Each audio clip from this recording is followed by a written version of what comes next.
खुलुमबाय लोगोफोर, गोजोन फुंबिलि बयनिसिमबो। नोंथांमोनखौ गोदान भिडिअ'आव आरो फिन खेबसेबाव बरायनाय जाबाय। आं दिनै नोंथांमोननि सिगाङाव 28 फागुन दान 1431 एबा 13 मार्च 2025 मायथाइनि सानसेनि फानजामुथिखौ फरायथिनो लादों। आसा खालामो नोंथांमोना भिडिअ'खौ नायना मोजां मोनगोन। गिबियावनो दङ मेष राशि। हाथरखिफोरा इंगित होयो दि दिनै मेष राशिनि सिङाव जोनोम जानायफोरनि थाखाय मोजां जागोन। दिनै नोंथाङा नोंथांनि फालांगियाव माखासे मोजां सोलायनाय नुनो मोनगोन आरो मुलाम्फानि खाबुफोर मोनगोन। नोंथाङा नोंथांनि गोदै आखुजों सोमोन्दोआव अननाय आरो गोरोबलायनायखौ लाखिनो हागोन। दिनै बेलासियाव नोंथांनि जिउ लोगोरिनि सावस्रियाव एसे गाहायाव फैनो हागौ, जाय नोंथांखौ एसे जिंगायाव खोख्लैगोन आरो नोंथाङा माखासे रांबो बाहायनांनो हागौ।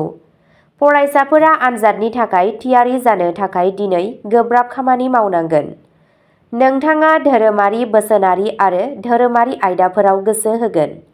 नोंथांनि दिनैनि खाफालगोनां दिगा जादों खोला-सानजा, खाफालगोनां अनजिमाया जादों 5 आरो खाफालगोनां गाबा जादों गोथां गाब। वृषभ राशि। दिनै वृषभ राशिनि हाथरखिफोरा इंगित होयो दि नोंथाङा मोनसे गोथार आरो फोरबोआरि हाबाफारिनि सायाव सावरायनो थाखाय गावनि नखरनि सोद्रोमाफोरजों जिरायनो हागौ। नोंथाङा दिनै सासे गोजाननि सोमोन्दोआरिनिफ्रायबो मोजां खौरां मोननो हागौ, जाय नोंथांखौ रंजानाय लाबोगोन। मोनसे गोनांथार खामानियाव नोंथाङा नोंथांनि फंबायफोरनिफ्राय मदद मोनगोन। दिनै मोनाबिलियाव नोंथाङा मोनसे समाजारि हाबाफारियाव बाहागो लानो हागौ, जेराव नोंथाङा नोंथांनि नेटवार्कखौ मुलाम्फा आरो फेहेरनायनि गोदान खाबुफोर मोननो हागोन। नोंथांनि दिनैनि खाफालगोनां दिगा जादों खोला-सोनाब, खाफालगोनां अनजिमाया जादों 7 आरो खाफालगोनां गाबा जादों ब्राउन गाब। मिथुन राशि। मिथुन राशिनि हाथरखिफोरा इंगित होयो दि दिनै नोंथाङा नोंथांनि बिफा आरो माखासे बिबानगिरिनि अननायनिफ्राय मुलाम्फा जागोन। नोंथाङा मोनसे बेसाद एबा सम्पथि मोननो हागौ, जायखौ नोंथाङा गोबाव समनिफ्रायनो लुबैदों, जाय नोंथांखौ गोजोननाय लाबोगोन। हाथरखिफोरा सुबुरुन होयो दि दिनै नोंथाङा नोंथांनि नखरनि सोद्रोमाफोरजों मोनसे धोरोमारि हाबाफारियाव बाहागो लानो हागौ। जायफोरा साख्रि नागिरनो नाजागासिनो दं, बिसोर गावसोरनि सोमोन्दोखौ नागिरनांगौ, मानोना जाफुंसारनाया फैनो हागौ। जुदि नोंथाङा मोनसे गोदान फालांगि जागायजेननायनि बाथ्रा सानदोंब्ला दिनैनि साना नोंथांनि थाखाय जोबोद मोजां जागोन। जुदि नोंथाङा दिनै गावनि गथ'फोरनि थाखाय बबेहायबा रां खाथायदोंब्ला बे सानाबो नोंथांनि फारसे जागोन। नोंथांनि दिनैनि खाफालगोनां दिगा जादों खोला-सानजा, खाफालगोनां अनजिमाया जादों 5 आरो खाफालगोनां गाबा जादों टमेट' गाब। कर्क राशि। दिनै हरखाबै गोबां बिबांनि रां मोननो हागौ। दिनै नोंथाङा मुलाम्फा आरो दावगानायजों गोजोननाय मोनगोन। फालांगियारि आबहावाया दिनै गोख्रैसिन जागोन, जायनि जाहोनाव मुखुब आरो आरजिनाय मोन्नैबो जागोन। जुलि जानाय जिउआव दिनै नों गावनि जिउ लोगोरिजों गोरोबलायनाय लाखिगोन। हाथरखिफोरा बुङो दि गोनो गोथो थासारियाव नोंथांनि बिफानि लामा दिन्थिनाया हेफाजाब होगोन आरो नोंथांनि बोसोनजों नोंथाङा मावनाय जायखिजाया खामानिया दिनै जाफुंसारगोन। नोंथाङा बेलासिखौ गावनि बिमा-बिफाखौ सिबिनायाव बारहोगोन। जुदि नोंथाङा गोबाव सम सिगां सोरनोबा रां दाहार होदोंमोन, अब्ला नोंथाङा दिनै मोनफिननो हागौ। नोंथांनि दिनैनि खाफालगोनां दिगा जादों सा-सोनाब, खाफालगोनां अनजिमाया जादों 6 आरो खाफालगोनां गाबा जादों खमला गाब। सिंह राशि। दिनैनि साना बे राशिनि सिङाव जोनोम जानायफोरनि थाखाय समाजारि आरो राजखान्थियारि बिथिङाव मुलाम्फा आरो जाफुंसारनाय लाबोगोन। नोंथांनि गोहोम आरो मुंदांखाया बांगोन।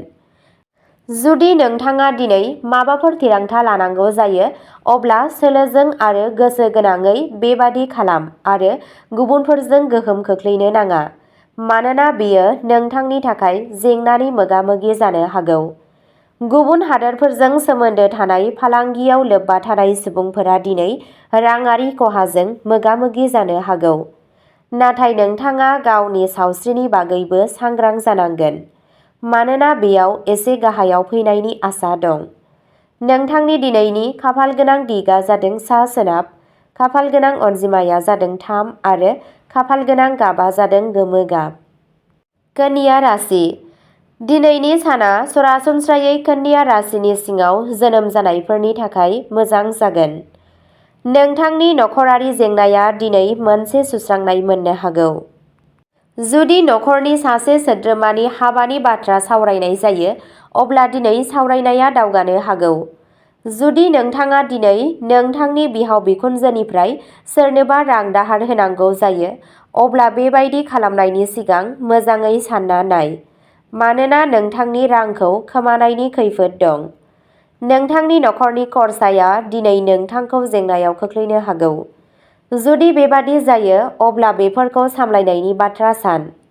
फरायसाफोरनि थाखाय साना गोसोआरि महरै दावराव-दावसि जागोन, जाय फरायनायाव गोसो जानायखौ बाङाइ खालामनो हागौ। नोंथांनि दिनैनि खाफालगोनां दिगआ जादों सा-सोनाब, खाफालगोनां अनजिमाया जादों 7 आरो खाफालगोनां गाबा जादों गोमो गाब। तुला राशि।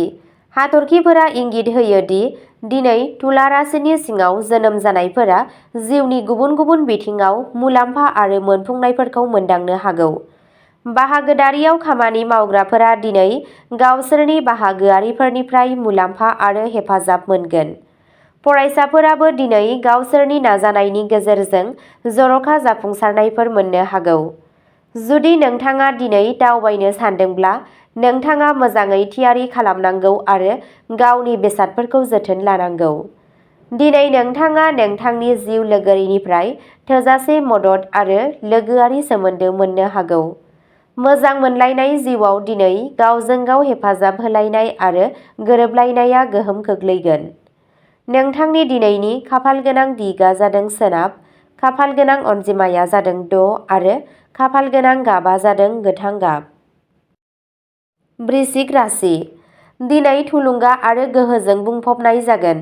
नोंथाङा नोंथांनि खामानि आरो आखुनि गेजेरजों मान मोनगोन आरो नोंथाङा मुंदांखा आरो गोग्गानायनिफ्राय मुलाम्फा मोनगोन।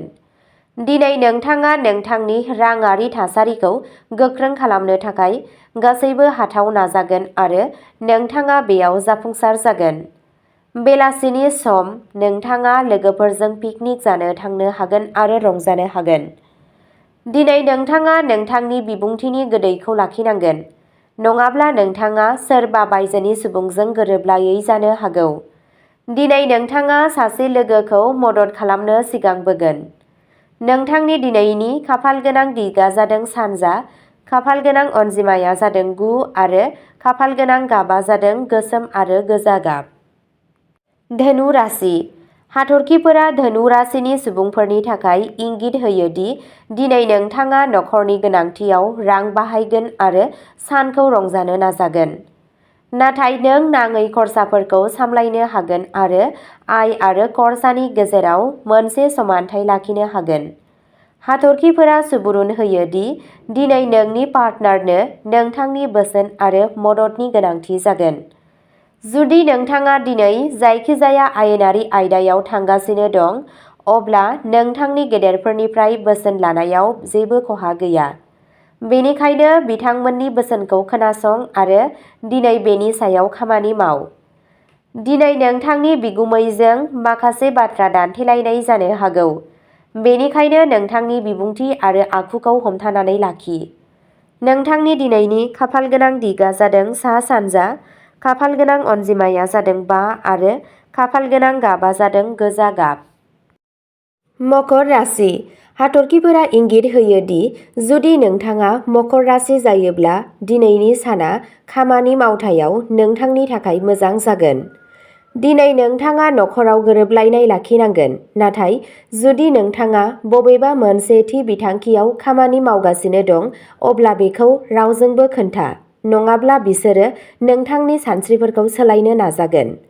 दिनै नोंथाङा फालांगि आरो खामानियाव हरखाब सोलायनो गोनां जानो हागौ।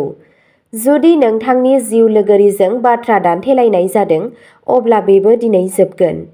मोजां मोनलायनाय जिउआव दिनै नोंथाङा गावनि जिउ लोगोरिजों रमान्टिक बुब्लिफोर बारहोगोन।